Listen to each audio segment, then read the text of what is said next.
नमस्कार बंधुरा तोमरा सबाई केमन आछो। आशा करी सकले खूबই ভালো আছো। পম্পা সিম্পল কুকে সবাইকে স্বাগত। চলে এসেছি আজকে আবারও তোমাদের সঙ্গে ভীষণ টেস্টি এবং একটা সহজ টিফিন রেসিপি শেয়ার করতে, যেটা বানাতে যেমন সহজ খেতে অসাধারণ লাগে। তোমরা স্কুল অফিসে টিফিনের জন্য কিংবা সকালবেলা জলখাবারের জন্য এই রেসিপিটা একবার ট্রাই করে দেখতে পারো। দেখবে এই টিফিনটা বানানোর পর অন্য কিছু আর বানাতেই ইচ্ছে করবে না। তাহলে চলো বন্ধুরা কথা না বাড়িয়ে রেসিপিটা ঝটপট শুরু করছি। ভিডিওটা দেখার সময় একটা লাইক দিয়ে দেখার সবার কাছে অনুরোধ রইল। সবার প্রথমে একটা বড় পাত্র নিয়ে নিয়েছি। এই পাত্রের মধ্যে আমি এবার দিয়ে দেব একটা মিডিয়াম সাইজের বাটির 1 বাটি টক দই।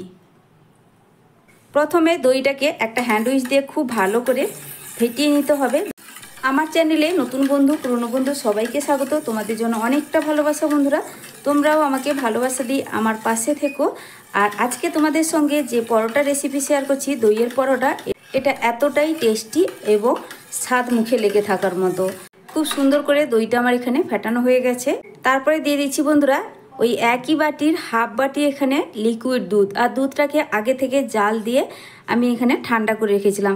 যেহেতু দই দিয়ে পরোটা বানাচ্ছি তার জন্য এখানে 1 চামচ দিয়ে দিলাম গুঁড়ো চিনি।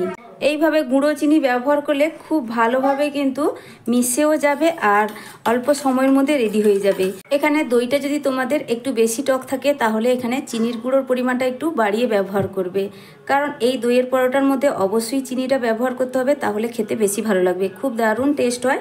এবার দিয়ে দিচ্ছি দেখো বন্ধুরা ওই একই চামচে 2 চামচ রান্নার রিফাইন্ড অয়েল।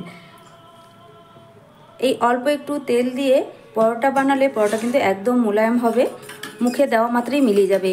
এবার সব কিছু আবারও একটু ভালো করে মিশিয়ে নিতে হবে। সব কিছু আবারও খুব ভালো করে মেশানো হয়ে গেছে। তারপরে এখানে আমি দিয়ে দিচ্ছি ওই একই বাটির 2 বাটি ময়দা। তারপরে দিয়ে দিচ্ছি স্বাদ মতো লবণ। এবার খুব ভালো করে সব কিছু আমি মিশিয়ে নেব। প্রথমে লবণটা ময়দার সঙ্গে উপরে খুব ভালো করে একটু শুকনো ময়দার সঙ্গে মিশিয়ে নিলাম। তারপরে দেখো খুব ভালো করে হাত দিয়ে একটু ঠেসে ঠেসে ময়দাটাকে মেখে নিতে হবে। আর এখানে ডোটা কিন্তু খুব বেশি টাইট ডো হবে না, একটু নরম টাইপের ডো এখানে রেডি করতে হবে। দেখো বন্ধুরা আমার মেশাতে মেশাতে এখানে ডোটা অনেকটাই নরম হয়ে গেছে। তো এখন আমি সামান্য একটু করে আরও একটু ময়দার গুঁড়ো ব্যবহার করছি। তো ময়দার গুঁড়োটা কিন্তু আমি একসঙ্গে বেশি ব্যবহার করছি না, অল্প অল্প করে দিয়ে আমি এটাকে মেখে নেব। তো হাফ বাটি আবারও ময়দা নিয়েছি, অল্প অল্প করে দিয়ে মেশাবো, যতটা প্রয়োজন হয় ঠিক ততটাই কিন্তু এখানে ব্যবহার করতে হবে। যেহেতু ডোটা খুব বেশি টাইট হবে না, একটু নরম টাইপেরই রেডি করতে হবে, তার জন্য ময়দাটা আমি এইভাবে অল্প অল্প করে দিয়ে মিশিয়ে নিচ্ছি। তো বন্ধুরা দেখো এখানে ময়দাটা মেখে নিয়েছি, আর ময়দাটা ঠিক এইভাবে একটু নরম করেই মেখে নিতে হবে। হাতে ঠিক একটু এইভাবে চ্যাটচ্যাটে করে লাগবে, তো সেক্ষেত্রে কোনো অসুবিধা নেই। এইভাবে একটু নরম করে মাখলে এই পরোটাগুলো কিন্তু একদম নরম তুলতুলে হবে। তো আমি এখানে হাফ বাটি আরও ময়দার গুঁড়ো ব্যবহার করেছিলাম, তার মধ্যে দেখো সামান্য একটু থেকে গেছে, এটা আর আমি এখানে ব্যবহার করলাম না। একদম সামান্য একটু তেল এর উপরে দিয়ে ঠিক এইভাবে দেখো বন্ধুরা একদম কম করে দিয়ে খুব ভালো করে উপরের দিকে ভালো করে তেলটাকে এইভাবে লাগিয়ে নিতে হবে। তারপর ঢাকা দিয়ে এটাকে আমি প্রায় 15 থেকে 20 মিনিট একটু রেস্টে রেখে দেবো। তবে তোমাদের হাতের কাছে যদি একটু বেশি সময় থাকে এখানে 30 মিনিট মতো ঢাকা দিয়ে রেস্টে রেখে দিতে পারো। তো বন্ধুরা ঢাকা দিয়ে দিলাম, ফিরছি 15 থেকে 20 মিনিটের পর। ময়দাটা রেস্টে রেখে দিয়ে তারপরেই দেখো বন্ধুরা আমি এখানে একটা বাটি নিয়ে নিচ্ছি। বাটির মধ্যে আমি এবার দিয়ে দেব পুরো ভর্তি ভর্তি করে 2 চামচ কর্নফ্লাওয়ার। আমি এখানে কর্নফ্লাওয়ার ব্যবহার করছি, তোমরা চাইলে কর্নফ্লাওয়ারের জায়গায় ময়দাও ব্যবহার করতে পারো।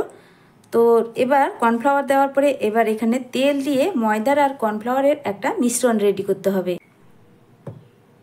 দেখো বন্ধুরা আমি এখানে এবার তেলের ব্যবহার করছি। তেলটা কিছুটা পরিমাণ দিয়ে খুব ভালো করে মিশিয়ে নেব, যদি প্রয়োজন মনে হয় তাহলে আরও সামান্য একটু তেলের ব্যবহার করব। আমি কিন্তু এখানে রান্নার রিফাইন্ড অয়েলটা ব্যবহার করলাম। ঠিক এটা একটা ক্রিমের মতো করে রেডি করতে হবে। তো আরও দিয়ে দিচ্ছি কিছুটা পরিমাণ তেল। তারপরে আবার খুব ভালো করে একটু মিশিয়ে নেব। প্রায় এখানে আমি 2 চামচ কর্নফ্লাওয়ারের জন্য আমি 4 চামচ মতো তেলের ব্যবহার করেছি। এখন দেখো খুব ভালো করে মিশে গেছে আর একটা ক্রিমি ভাব চলে এসছে এই মিশ্রণের মধ্যে। ঠিক এইভাবে মিশ্রণটা রেডি করে নিলে এটা যখন আমি পরোটার মধ্যে দেব অসংখ্য লেয়ারযুক্ত হবে আর পরোটাগুলো একদম নরম তুলতুলে হবে, সেটা তোমরা দেখতেই পাবে। তো এবার খুব ভালোভাবে মেশানো রেডি হয়ে গেছে, এটাকে এক সাইডে সরিয়ে রাখছি। এখন 20 মিনিটের পর আমি ফিরে এলাম ঢাকনা সরিয়ে দিয়ে। এবার তোমাদের দেখাই, দেখো বন্ধুরা আগের থেকে এই ময়দার ডোটা কিন্তু অনেকটাই নরম হয়ে গেছে। ঠিক এইভাবে নরম করে রেডি করলে পরোটাগুলো দেখবে কতটা সুন্দরভাবে রেডি হয়। খুব ভালো করে হাত দিয়ে আবারও একবার মেখে নিতে হবে। রেসিপি যদি ভালো লাগে বন্ধুরা একটা লাইক দিয়ে ভিডিও শেষে কমেন্ট করে জানাতে ভুলবে না। তোমাদের দেওয়া একটা লাইক আর মিষ্টি একটা কমেন্ট আমার নতুন ভিডিও বানাতে অনেকটাই উৎসাহ বাড়ায়। তোমাদেরকে আরও একটা কথা বলে রাখি, যদি তোমরা চাও শুধু দই দিয়ে পরোটা বানাতে তাহলে শুধু দই দিয়েই বানাতে পারো। এখানে দুধের ব্যবহার লাগবে না। দুধ ছাড়াও কিন্তু শুধুমাত্র দই দিয়ে পরোটাটা খুব সুন্দর নরম তুলতুলে হবে। তো দেখো ঠিক এইভাবে করে আমি লেচিটা কেটে নিচ্ছি আর হাতের সাহায্যে একটু গোল পাকিয়ে নিচ্ছি যাতে বেলতে সুবিধা হয়। এবার পরোটাগুলো বেলার জন্য এখানে বেলুন পিঁড়ি নিয়েছি আর সামান্য একটু তেল এই বেলুন পিঁড়ির গায়ে লাগিয়ে দিচ্ছি। এখানে কিন্তু কোনো রকম শুকনো ময়দার ব্যবহার করা যাবে না। এরকম সামান্য একটু প্রথমে তেল লাগিয়ে নিতে হবে। তারপর দেখো বন্ধুরা একটা লেচি নিয়ে আমি এখানে কিন্তু একদম পাতলা করে বেলে নেব। যেহেতু এই লেচিটা একটু নরমভাবেই মাখিয়েছি, বেলতে কিন্তু কোনো রকম অসুবিধা হবে না। আর এই পরোটা খুব পাতলা করে কিন্তু বড় করে বেলে নিতে হবে প্রথমে।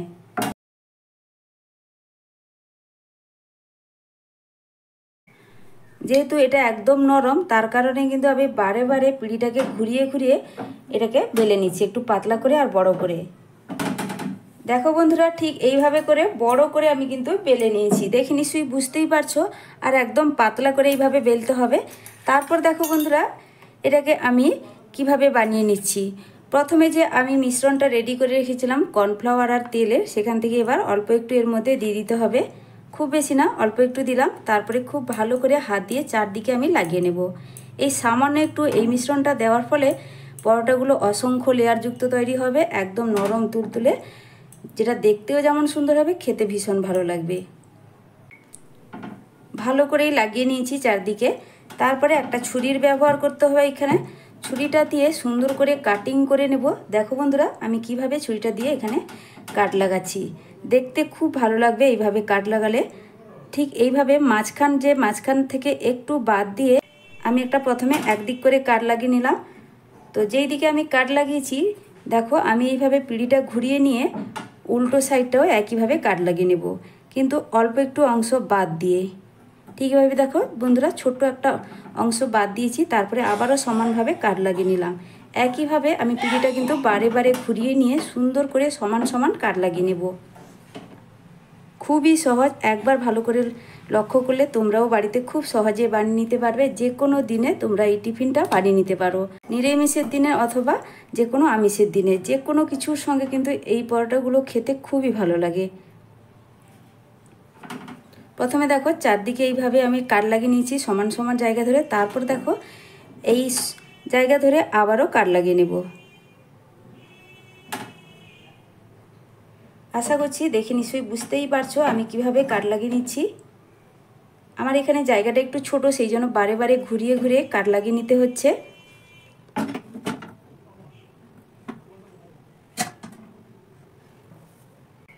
এখনই দেখো বন্ধুরা কতটা সুন্দর লাগছে দেখতে। তারপরে বানানো যে কতটা সহজ সেটাও আমি তোমাদেরকে দেখিয়ে দিচ্ছি। ঠিক একটা অংশ তুলে এইভাবে কিন্তু এটাকে ভাঁজ দিয়ে দিতে হবে। দেখো ঠিক এইভাবে কিন্তু আমি ভাঁজ দিয়ে দিলাম। সুন্দর করে ঘুরিয়ে ঘুরিয়ে সব দিকে এক একটা করে পিস যে কেটে নেওয়া অংশগুলো এইভাবে কিন্তু ওপর থেকে চাপিয়ে দিতে হবে। দেখো আমি ঠিক কিভাবে করে নিচ্ছি।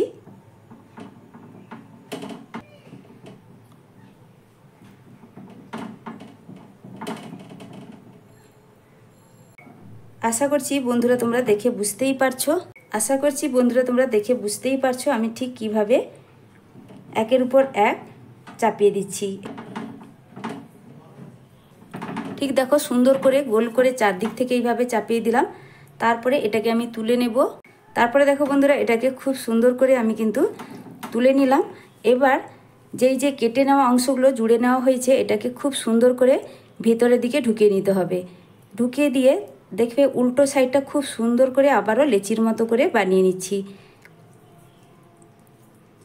দেখে নিশ্চয়ই বুঝতেই পারছো, মানে কেটে নেওয়া অংশগুলো যে সাইডের এবড়ো খেবড়ো অংশগুলো ভেতরের দিকে এইভাবে ঘুরিয়ে ঘুরিয়ে পা টেনে টেনে ভেতরের দিকে ঢুকিয়ে দিয়ে আবারও সমানভাবে একটা লেচি সুন্দরভাবে আমি বানিয়ে নিলাম।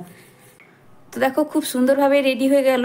সবগুলো বেলে নেওয়ার পর আবারও পিঁড়ির মধ্যে আমি দেখো বানিয়ে রাখা যে লেচিগুলো নতুন করে রেডি করেছিলাম লেচিগুলো, সেখান থেকে এবার এক একটা করে লেচি নিয়ে আবারও এটাকে বেলে নিতে হবে। তবে এবারই বেলাটা কিন্তু একটু মোটা করে রাখতে হবে, পাতলা করে বেললে হবে না, একটু মোটা রেখেই আমি এবার এই লেচিগুলোকে বেলে নেব, মানে পরোটাগুলোকে বেলে নিতে হবে।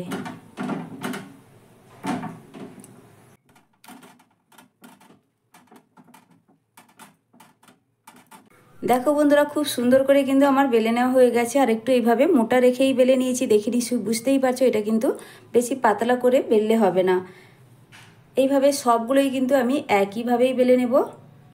তারপর পরোটা ভাজার জন্য গ্যাসে বসিয়ে দিলাম একটা ফ্রাইং প্যান। এবার প্যানটা মিডিয়াম গরম হতে একটা পরোটা এই প্যানের মধ্যে আমি দিয়ে দিচ্ছি। প্রথম অবস্থায় কিন্তু বন্ধুরা আমি এখানে তেলের ব্যবহার করিনি, তেলটা কিন্তু দু পিঠ একটু সেঁকে নেওয়া হয়ে গেলে তারপরেই তেলের ব্যবহার করব। এবার পরোটাকে উল্টে দিচ্ছি, আবারও পরোটা উল্টে দিচ্ছি। দেখো খুব সুন্দর একটা কিন্তু কালার চলে এসছে, দুই দিক সেঁকে নেওয়া হয়ে গেছে। তারপর দিয়ে দিচ্ছি একদম সামান্য একটু তেল, মানে চা চামচের 1 চামচ তেল লাগিয়ে দিলাম। তেল লাগিয়ে দিয়ে খুব ভালো করে ব্রাশ দিয়ে তেলটাকে ব্রাশ করে দেবো এই পরোটার গায়ে। একদম কম তেলেই কিন্তু বন্ধুরা পরোটাগুলো ভাজা হয়ে যায়। উল্টে পাল্টে নিজের পছন্দ মতো কালার করে পরোটাগুলো ভেজে নিতে হবে। আবারও সামান্য একটু ব্রাশ করে দিচ্ছি তেল।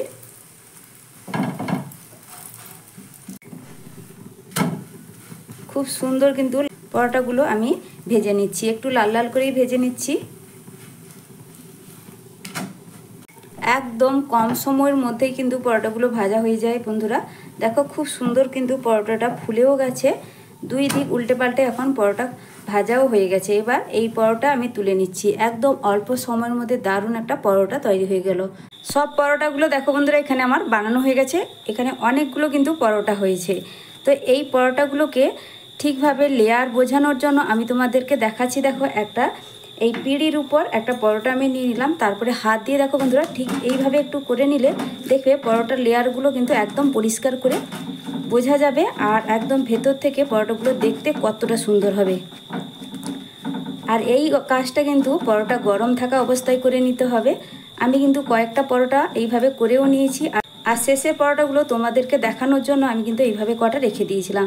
তো দেখো বন্ধুরা এখন কিন্তু খুব সুন্দরভাবে দুটো হাতে এইভাবে একটু চাপ দিলে দেখবে কত সুন্দরভাবে পরোটা লেয়ারগুলো খুলে যাবে। দেখে নিশ্চয়ই বুঝতেই পারছো বন্ধুরা, দেখো কতটা সুন্দরভাবে পরোটা লেয়ারগুলো খুলে গেছে। এই পরোটাগুলো ওপর থেকে খুবই খাস্তা হয় আর ভেতরে খুব সুন্দর নরম তুলতুলে। একইভাবে আবার একটা পরোটা নিয়েছি, তারপরে এইভাবে দুটো হাতে এইভাবে একটু চাপ দিলে দেখবে কত সুন্দরভাবে পরোটা লেয়ারগুলো খুলে যাবে।